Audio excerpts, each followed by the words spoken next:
Vamos a hablar del método del caso en educación superior. Método del caso o estudio del caso consiste en proponer a los estudiantes un caso concreto, un caso de la vida real, para aprender o mejorar algún conocimiento. Se trató de sustituir los libros de texto por libro de casos,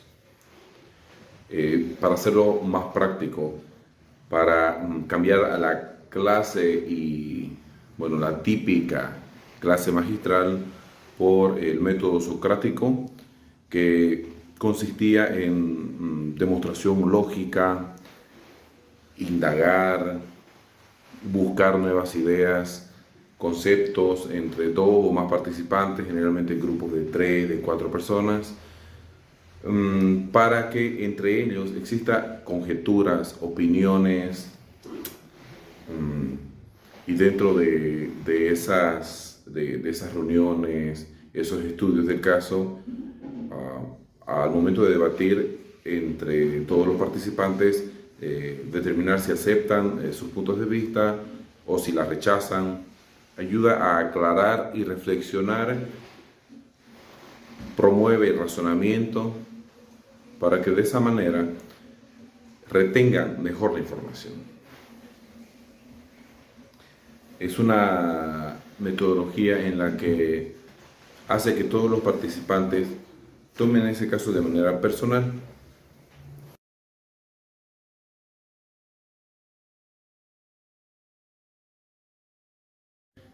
Características del método del caso. El método del caso tiene que tener una descripción narrativa, tienen que tener un grupo de observadores, más de 2 participantes ya pueden hacer el método del caso, 3 o 4. Tiene que ser una situación de la vida real, ya que da la posibilidad de tener distintas opciones, observaciones, situaciones, facilitando el pensamiento distintivo, divergente. Debe tener concordancia con los temas del currículum, es decir, si yo voy a proponer enseñar con una metodología del caso o estudio del caso, si yo estoy enseñando quizás hematología, que trata de el estudio de la sangre, ¿no? Una rama de la medicina que estudia los componentes sanguíneos, yo tengo que presentarles un caso que tenga relevancia. Por ejemplo, puede ser un caso clínico de anemia, y ellos identificar a fondo la literatura. Ellos me tienen que presentar la diferenciación, hacer lo suyo para tratar de resolver el caso, ¿no? Entonces tiene que tener concordancia con el currículum, dependiendo de la materia que vayan a estudiar, la carrera o el conocimiento que se quiera transmitir. También debe tener concordancia y cierta flexibilidad. El estudio del caso, para que sea un buen caso, un buen método del caso, tiene que tener las siguientes características. Tiene que promover el estudio minucioso del tema, del texto, fomentar la participación activa de los estudiantes, y eso ayuda a evitar respuestas simples y obtener distintos puntos de vista de las soluciones del caso, principalmente.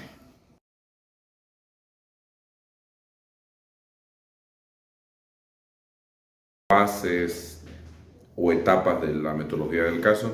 Tenemos una fase preliminar, la segunda fase, que es la de expresión de opiniones y juicios, la fase de contraste o debate y la fase de reflexión teórica.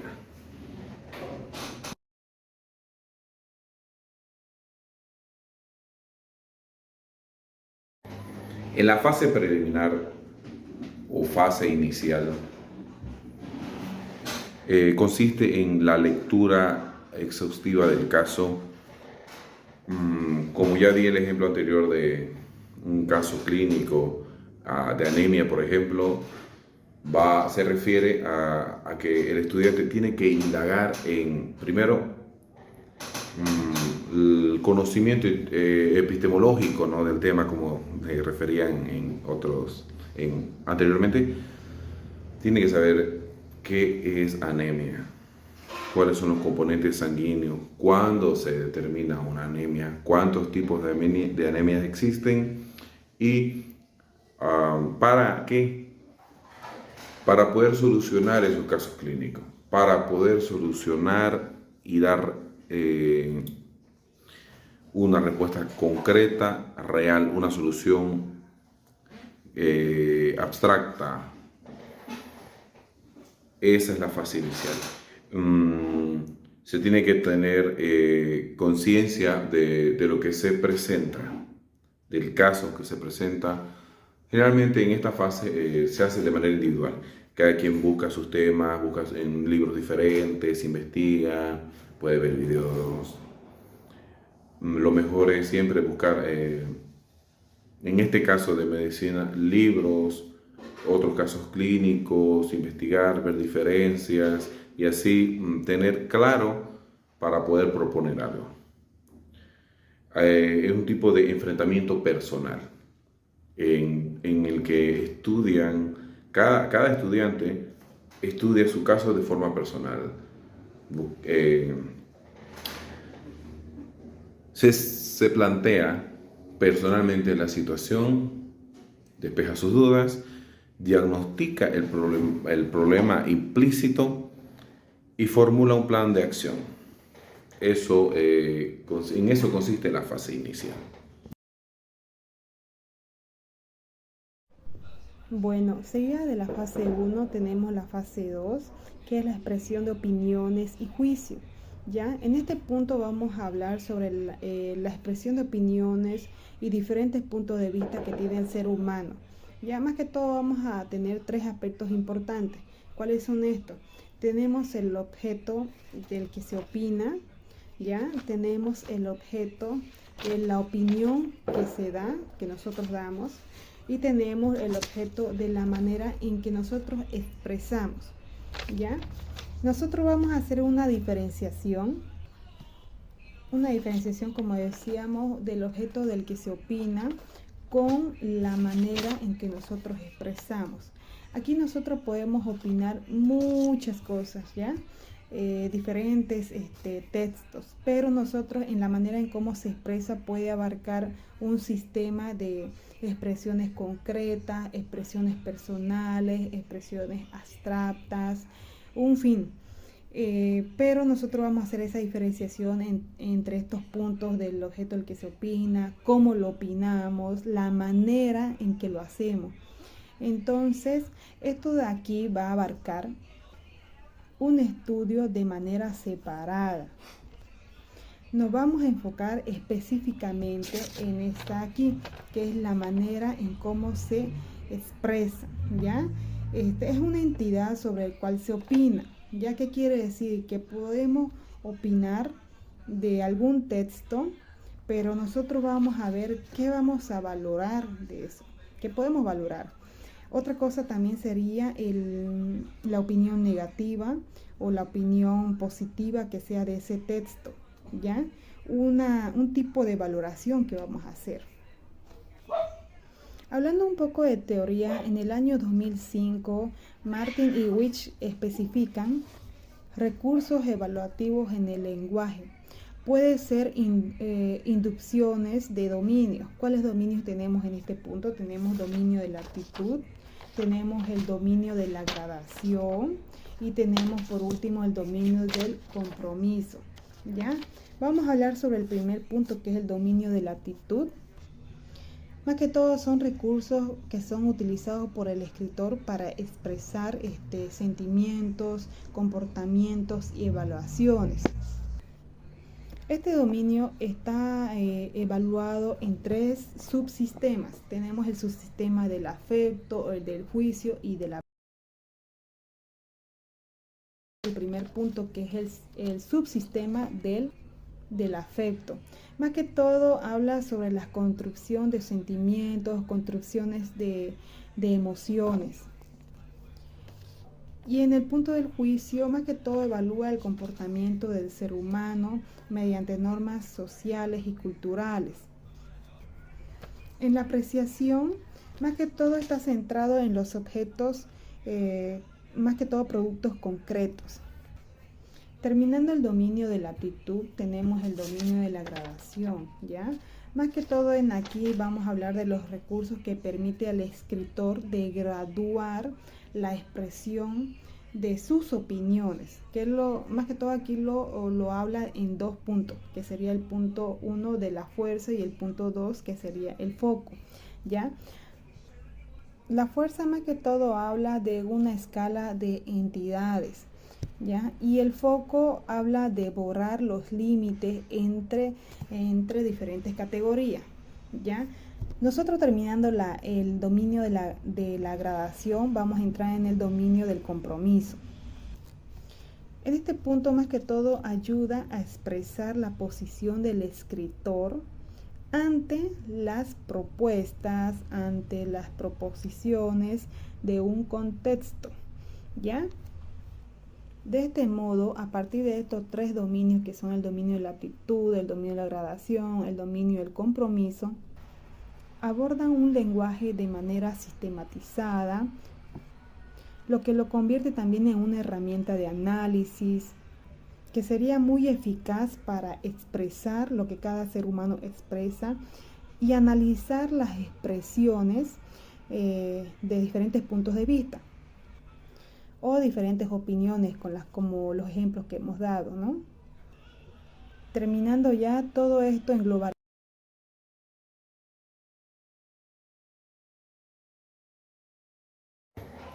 La fase de contraste o la fase de debate llega a ser cuando ya se reúne todo el grupo, es decir, tres o cuatro participantes, para que todo lo que se hizo en la fase 1, en la fase 2, la fase del conocimiento, la fase inicial, la fase de expresión de juicios y opiniones, ya se pone en práctica el debate. Cada quien presenta su punto de vista, su solución, pero con el experto, con el guía, con el docente, con el profesor. Y ahí es donde ya la tiene más clara, para sacar un análisis y una síntesis específica en donde van a plantear los puntos de vista, pero concretos. Ya cada quien verá, es un pequeño debate en el que se presentan situaciones. Por ejemplo, en clase se habló de esta metodología del caso y unas personas opinaban de una forma diferente. Al ser médicos presentaban un caso clínico, al ser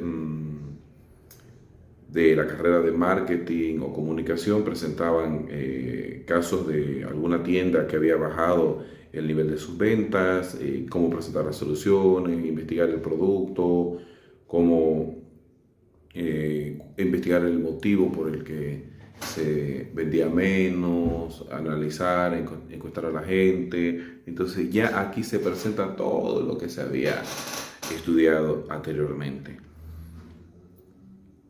Y entre todos se determina si aceptan el punto de vista de cada uno o lo rechazan. Y en conclusión se presenta ya la siguiente etapa, que ya sería la fase de reflexión teórica, conclusiones y aprendizaje, donde ya es determinante que la persona que nos está guiando, el coach ahora que manejamos, que los docentes ahora ya tenemos que ser coach de estudiantes. Y eso es la fase 3. Muy bien, seguimos con la fase 4, que consiste en la conceptualización, reflexión, toma de decisiones y aplicación. El estudiante, en este caso, debe tener conceptos claros del caso que está estudiando. Tiene que reflexionar dónde está la falla o la fortaleza. Tiene que saber tomar decisiones. Hay dos formas de decidir: racional y irracional. Y el estudiante tiene que tomar decisiones racionalmente, analítica y cognitivamente. Para ello vamos a utilizar un ejemplo de la carrera de fisioterapia, en el cual hay una deficiencia de enseñanza y tiene sus variables. Va a producir lo que es la causa y efecto.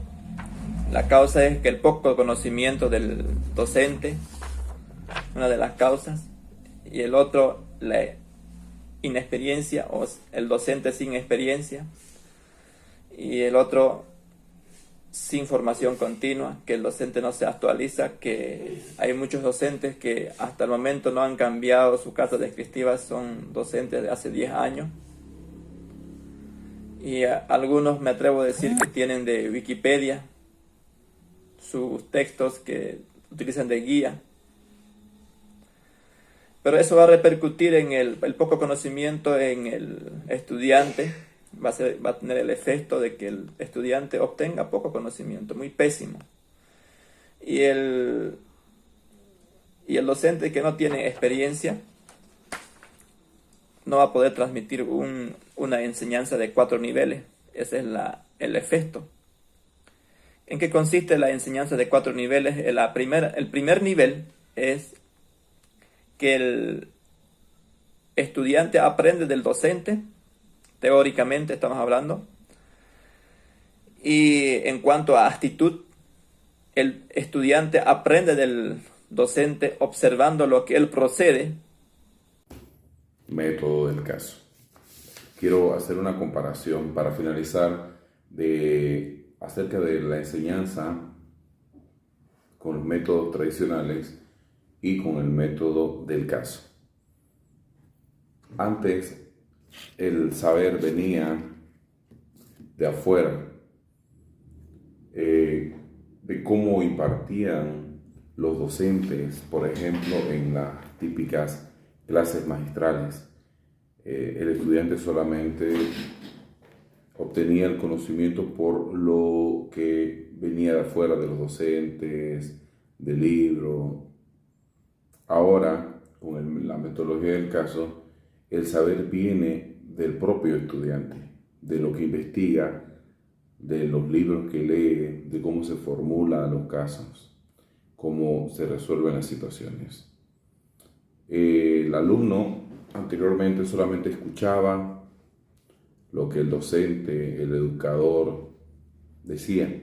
Ahora, con la metodología del caso, participa, contribuye, resuelve conflictos, es parte del conocimiento. Antes, el facilitador lo que hacía era hablar. Ahora el estudiante coordina, busca soluciones también.